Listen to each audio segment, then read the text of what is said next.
हरे राम राम राम हरे हरे। हरे कृष्ण कृष्ण कृष्ण हरे हरे। क्या आपने कभी सोचा है कि 13वीं क्यों मनाई जाती है?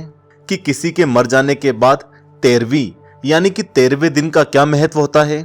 कि 13वीं करने से मृतक की आत्मा पर क्या प्रभाव पड़ता है? कहीं आप 13वीं का भोजन करके पाप के भागीदार तो नहीं बन रहे? नहीं नहीं, हम आपको डरा नहीं रहे।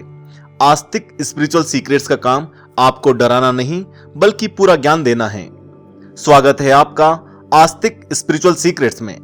भक्तों, गरुड़ पुराण के अनुसार मृतक की आत्मा शरीर से निकलकर सीधे यमलोक नहीं जाती, क्योंकि आत्मा में वह शक्ति, वह बल ही नहीं रहता कि वह अकेले मृत्यु लोक से यमलोक की यात्रा कर सके। इसीलिए आपने अपने घरों में और अपने आसपास देखा होगा कि हम मृतक के मरने के बाद उसके नाम से पिंडदान करते हैं। इसके बारे में हमने पिछले वीडियो में भी बताया था कि मृत्यु के बाद 10 दिनों तक जो पिंडदान किया जाता है, उन पिंडदानों से उसके शरीर के विभिन्न अंगों का निर्माण होता है। श्राद्ध और पिंडदान किए तो जाते हैं, लेकिन हम कभी यह जानने की कोशिश नहीं करते कि यह सब क्यों किया जाता है। इसलिए इस जानकारी को बड़े ध्यान से सुने, क्योंकि आप कभी ना कभी किसी न किसी के श्राद्ध या पिंडदान का हिस्सा जरूर बनते हैं या बन चुके हैं। जब इंसान की मृत्यु होती है और अगर उसने अपना पूरा जीवन सांसारिक भोग में जिया है, सिर्फ अपने परिवार के लिए और सिर्फ अपने मनोरंजन के लिए, अपनी इच्छाओं के लिए और अपने स्वार्थ के लिए जीवन जिया है और पाप भी किए हैं, तो ऐसी स्थिति में उसे लेने के लिए यमदूत आते हैं। यमदूत कोई साधारण या सुंदर दिखने वाले दूत नहीं होते हैं। ये बहुत ही भयानक और खूंखार होते हैं। इनके पास एक अस्त्र होता है जिसकी मदद से वह मृतक के शरीर से नोच नोच कर उसकी आत्मा निकालते हैं। और शास्त्र बताते हैं कि जब यह आत्मा को बाहर निकालने की प्रक्रिया हो रही होती है, तब मृतक को अपने शरीर पर 40,000 बिच्छू के डंक लगने के समान दर्द होता है। अब पार्थिव शरीर से आत्मा तो निकल जाती है, लेकिन अब उस आत्मा को एक यातना शरीर में डाला जाता है, और जब तक यमदूत नहीं चाहते तब तक वह आत्मा उस यातना शरीर से बाहर नहीं आ सकती। इस शरीर में सारी इंद्रियां होती हैं, इसलिए आत्मा सब सुख दुख का भोग कर सकती है।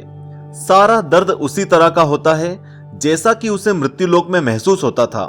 अब उस यातना शरीर को बहुत ही भयानक 13 गांव से गुजारा जाता है, जहां पर कई तरह की सजाएं उसके शरीर को झेलनी पड़ती है। जैसे एक गांव में नुकीले कांटे बिछे रहते हैं, उसमें से चल के गुजरना होता है, और एक गांव सिर्फ सांपों से भरा होता है, जिसमें यातना शरीर को सांपों के डसने का दर्द मिलता है। खूंखार जानवरों से लेकर गर्म तेल से भरे रास्तों पर भी चलना पड़ता है। 13 दिन तक सभी गांवों से यातनाएं सहने के बाद यमदूत उस आत्मा को यमराज के सामने प्रस्तुत करते हैं, जहां पर उसके सभी कर्मों का हिसाब किया जाता है और उसके साथ आगे क्या होना है यह तय किया जाता है। इसलिए हमारे धर्म में 13वीं का बहुत बड़ा महत्व है। 13वीं वाले दिन धर्म ज्ञानी लोगों को या ब्राह्मणों को बुलाया जाता है। पूरे कर्मकांड से पूजा पाठ किया जाता है। सात्विक भोजन, जैसे जिसमें प्याज लहसुन ना हो, ऐसा भोजन बनाया जाता है और भगवान को प्रसाद लगाया जाता है।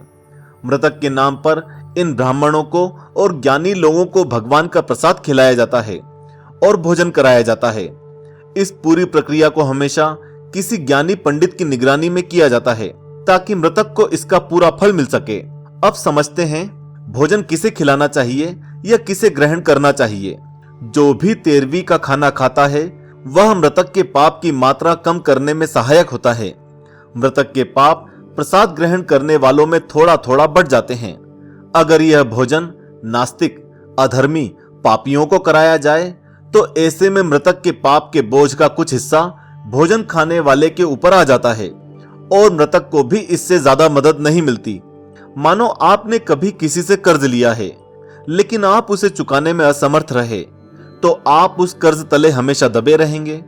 तो कैसे बचें इस पाप के भागी बनने से? भोजन को ऐसे लोगों को खिलाना चाहिए या ऐसे लोगों को खाना चाहिए जो धार्मिक हों, भगवान का नाम जपते हों। ऐसा इसलिए क्योंकि इससे मरने वाले के पापों में कुछ सहायता, कुछ राहत मिल जाती है, और जो धार्मिक व्यक्ति होते हैं उसी को श्राद्ध या तेरहवीं का भोजन करना चाहिए। इसका मतलब यह बिल्कुल नहीं कि आपको कोई तेरहवीं के भोजन के लिए बुलाए तो आप ना जाएं। इसका मतलब सीधा सीधा यह है कि अगर आप में धार्मिक बल, ऊपर वाले पर भरोसा है, विश्वास है, मन में आस्था है, हरि का नाम जप लेते हैं, तो आप पर इन पापों का कोई असर नहीं होता। एक बात का और ध्यान रखें कि हरि के नाम जपने से पापों का नाश होगा, इस सोच से नहीं जपना है। हरि का नाम जपें क्योंकि हमें उनसे प्रेम है, वो हमारे कर्ता धर्ता हैं। आप उनकी भक्ति करें। पापों का नाश तो भक्ति मार्ग पे तय है। तो भक्तों, आपने जाना कि तेरहवीं क्यों मनाई जाती है। अगर यह वीडियो पसंद आया हो तो इसे लाइक करें और ज्यादा से ज्यादा व्हाट्सएप और फेसबुक पर शेयर करें और हमारे चैनल को सब्सक्राइब करना ना भूलें। हमारे फ्री ऐप को डाउनलोड करें और ऐसे कई रोचक वीडियोस देखें। जय श्री राम।